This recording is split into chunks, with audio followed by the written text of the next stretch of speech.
Rubbish on the streets, bikes to get around, power only by torchlight. This, the state of Cuba, desperately running out of oil supplies. Because it's reliant on Venezuela for fuel, and the US blocking imports of oil from there threatens to grind this island to a halt. The problem is everywhere to be seen in Havana, and this, now a threat to public health. No fuel to power the rubbish trucks. Now it's serious, critical, very critical. It's prone to causing diseases which are caused by garbage. Please do something about this. And no fuel for homes, schools, hospitals, causing blackouts for much of the day. Cuba's iconic 1950s cars replaced by these. Electric bikes the only way to get around in a country being choked off from its supplies. Life in Cuba has become almost unrecognisable for the Caribbean island, which usually attracts millions of tourists a year. I used to be a driver. I used to drive in El Medron, and I worked every day, but because of the gasoline and oil situation, we've had to take this alternative, find a tricycle to keep moving the population. There's no other way.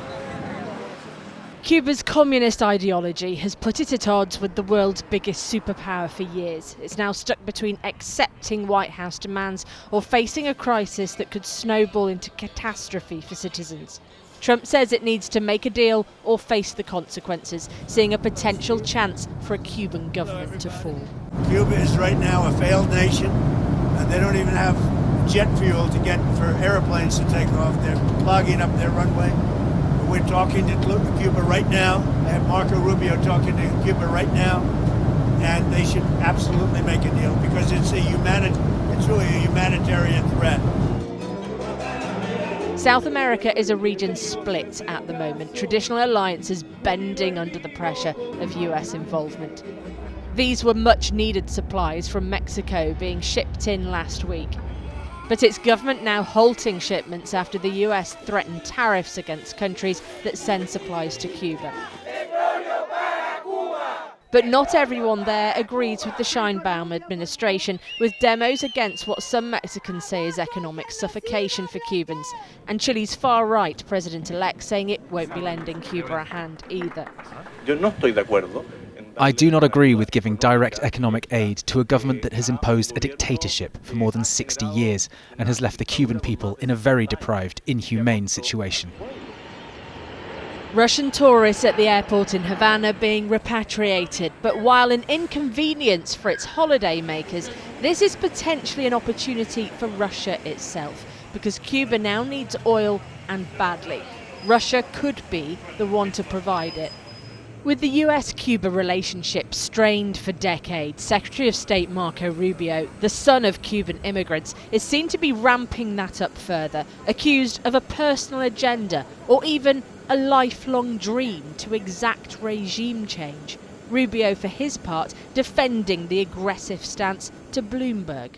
The fundamental problem Cuba has is it has no economy, and the people who are in charge of that country, in control of that country, they don't know how to improve the everyday life of their people without giving up power over sectors that they control. They want to control everything. They don't want the people of Cuba to control anything. The result for Cubans is a dark uncertainty with no surety of what's next or confirmation as to where help will come from, if at all. David Adler works for the left-wing activist group Progressive International. He's one of the organisers of the Nuestra America flotilla that's taking aid to Cuba and was previously involved in similar missions to Gaza. Thank you for joining us. Can you tell us, first of all, what you've been doing, and can you tell us about the mission of your organisation in Cuba and the aid flotilla that you're sending there? With this escalating assault on the island and its people, we've taken on ourselves a large coalition of popular movements, unions, parties around the world to hear that call of humanity and respond by launching a large mission by sea, by air, a flotilla to reach the shores of Cuba and to provide that critical humanitarian aid, those essential supplies, medicine and food, solar panels, for example, that its critical infrastructure needs right now to prevent a true humanitarian catastrophe that has been forewarned by high-ranking UN experts and officials.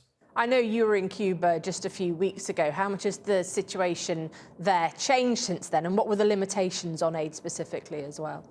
I think it's possible to overstate the consequences of a siege of this nature. This is not just any geopolitical instrument. This is not just any normal foreign policy. What we're looking at is the failure of really critical infrastructure that sustains daily life on the island. Stuff as simple as trash collection, but something as important as neonatal care. If you look at action within Cuba over the last few months and years, though, there have been protests against blackouts, shortages before.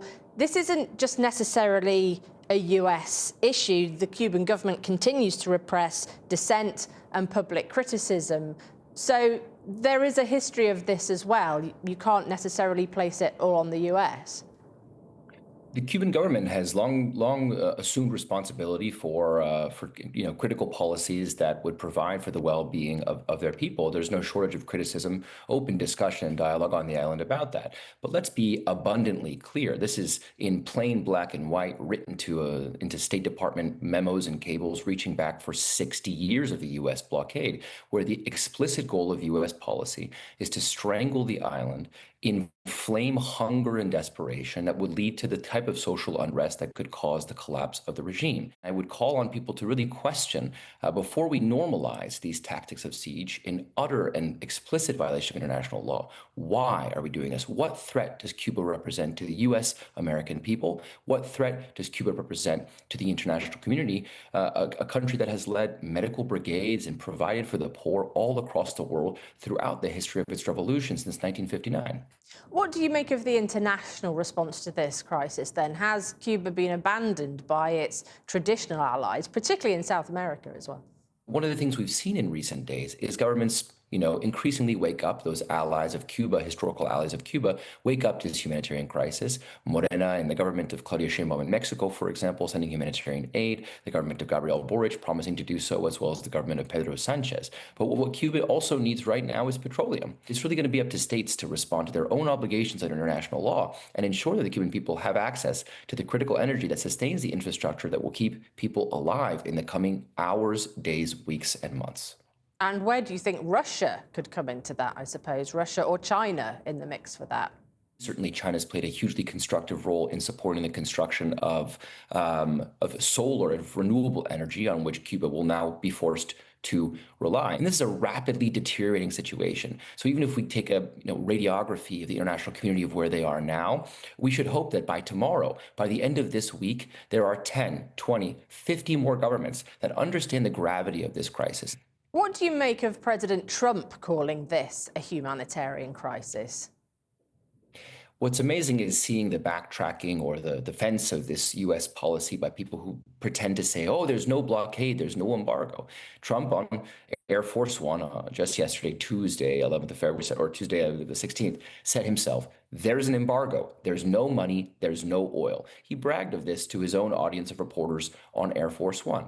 So the United States is very explicitly using the humanitarian crisis as an instrument of leverage in its own long-standing effort to overthrow the government of Cuba and to oversee essentially its annexation with the United States, led by the long-standing anti-communist crusader Marco Rubio there at the State Department. Cuba's not Venezuela. It doesn't have the oil reserves. It doesn't have the natural resources that Venezuela has. So this seems to be about ideology as much as anything else. So are there different challenges to this so-called Don Roe doctrine that Trump has alluded to in Cuba? And what do you see of those?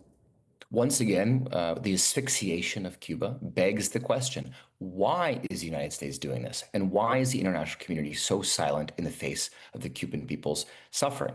We should be really all concerned, no matter our own ideological stripe, about what it means for a government to basically create an enemy out of an ideology, a difference of opinion, a difference of a proposal for how people want to govern their own country under the banner of their self-determination, and use that as the basis for, like I said, a siege of the island. So I think that this sets a very, very dangerous precedent. Do we allow people to determine their own future and to express freely their solidarities with others across the world, or do we allow Donald Trump to dictate the terms of that solidarity and to strangle off anything that they see as a threat to their ideological vision of global supremacy? David Adler from Progressive International, thank you very much. Thank you for having me.